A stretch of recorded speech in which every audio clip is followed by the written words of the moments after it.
Uh, okay. Okay, class. We all ready to have Pink explain some fun stuff? No? Oh. Well, screw you all. We're going to be doing it anyway.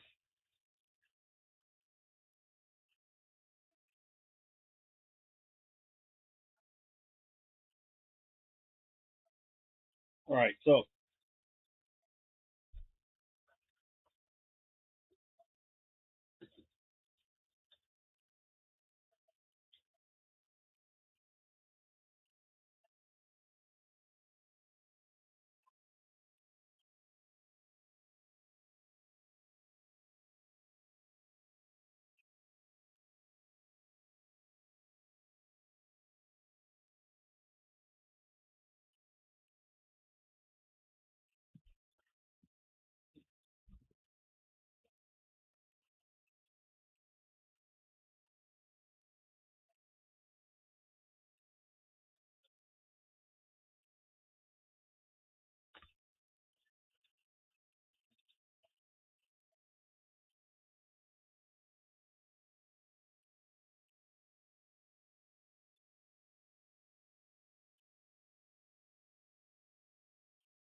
alright. So, class,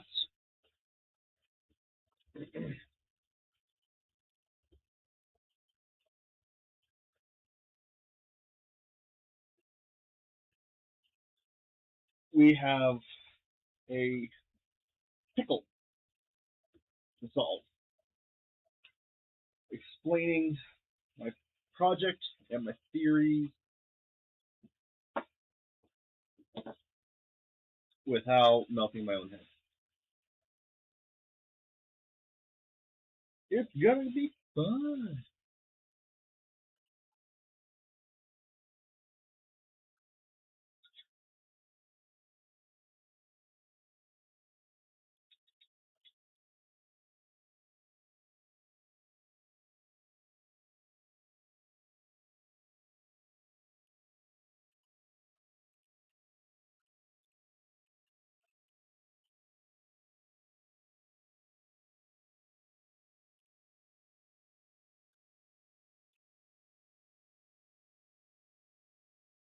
Okay, so here's the deal.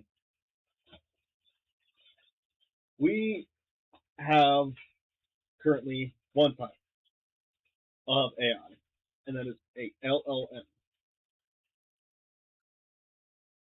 Now, what's our opinion of these guys? Generally negative, as they currently stand, but there is more. There are some valid reasons for the dislike. Because here you have a input of your data, yeah, and then here you have your output. So an LLM is basically, dot dot dot dot dot dot dot, so many wires connecting between, and it all flows in one direction. So I can just give you a little help here. It all flows in one direction. Now, this is a problem for a few reasons.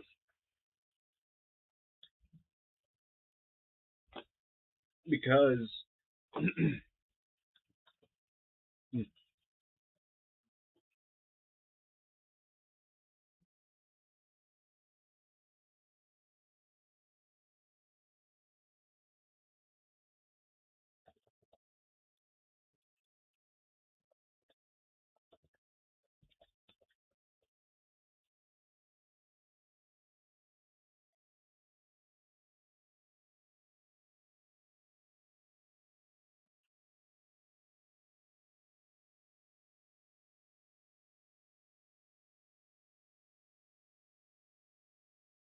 Hmm.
Okay,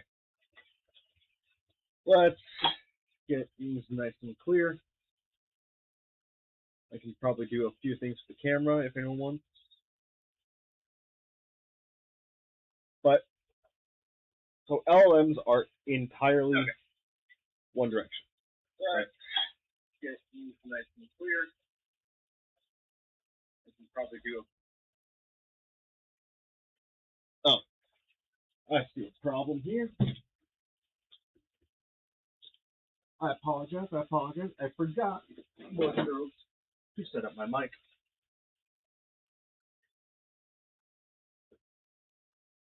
Now, for anyone named Mike in the back, hello there, you. We have acknowledged you, and now we shall move on from you because you are quite the boring figure, Mr. Mickle. That is right. We have dubbed the boring. It's no fault of your own. We all just want that little something something.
Okay.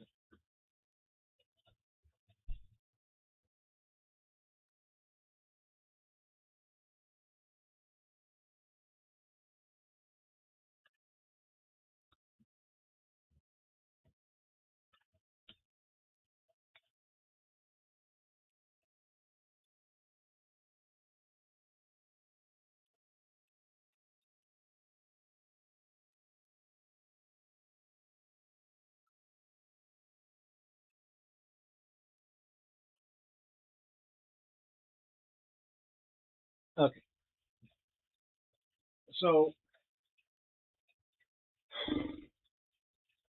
as I said, problem with LLMs that they're one thing.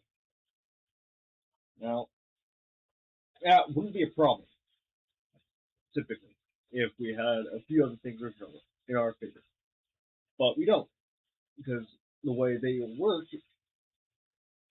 is that LLM gets a unique input. It morphs it, it shapes it, it does its little wibbly wobbly thing in the middle, and then it shoves out its new shape for that data. It's a bit of a wonky star. It's kind of meant to be. Don't question my brilliance. unparalleled intelligence. Um, but basically, it does that. It shoves it through, and it gives it a new shape. That data.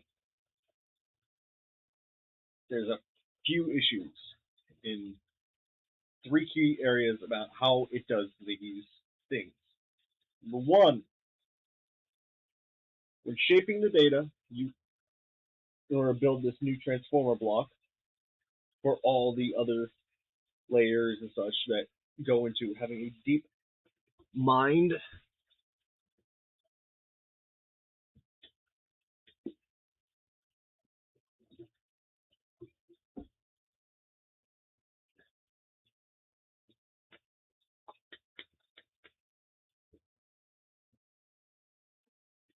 But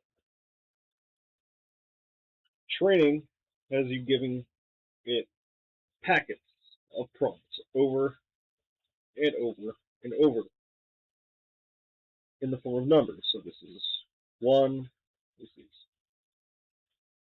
apparently upside down J.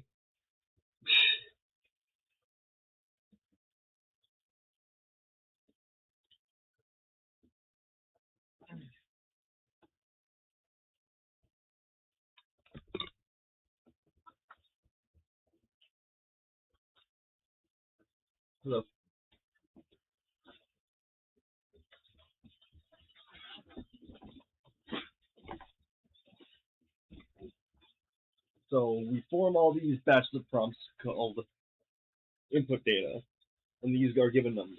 Probably float numbers, because for some reason people like floats. Don't like floats.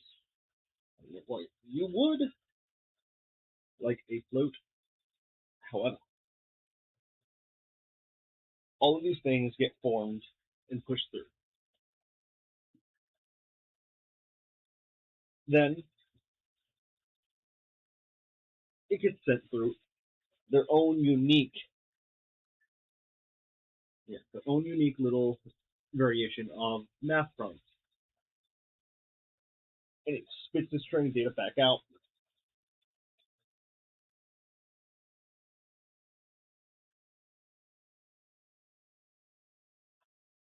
And then those shall be evaluated for what is both good and bad. So here, let me just do a little bit of marking. Bad, bad, bad, bad.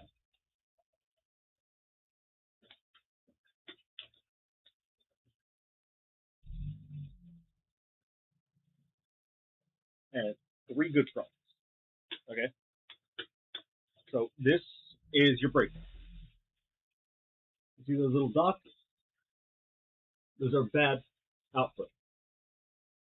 Now, if we consider that each one of those bad outputs is one very specific thing, an instance in time. Now, you might be wondering, well, what does that matter? We're just trying to get them to learn and talk and do other things. Well, why is time linear? Why is time linear? Why do we perceive it linearly? Why is it that when we're dreaming or hallucinating, we don't just go hop around in our own little adventures in our past? It'll happen up here, but we don't exactly perceive ourselves as in those memories, correct? Well, that's because every instance of time flows to the next in one long pattern. So for us, this is what our training data looks like.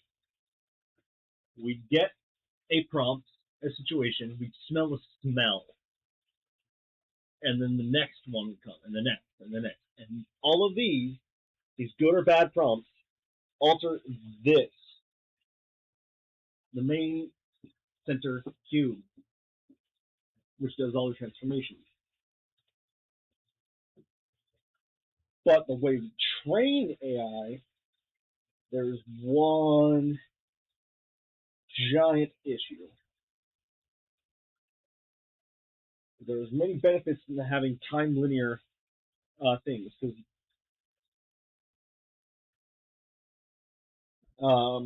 there are a few methods.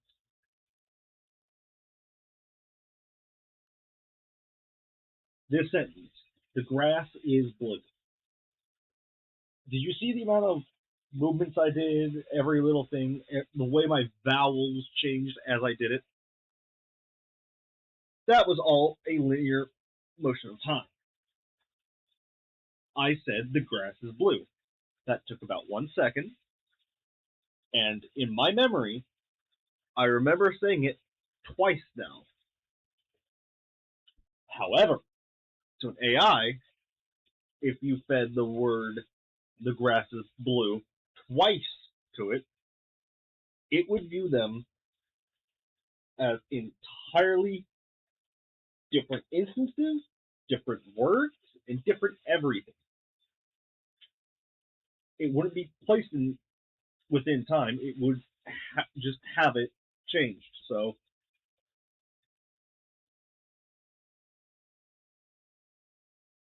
it would either try and like how people do it right now is they shove the entire word into one instance of time, one string of characters, no breaks.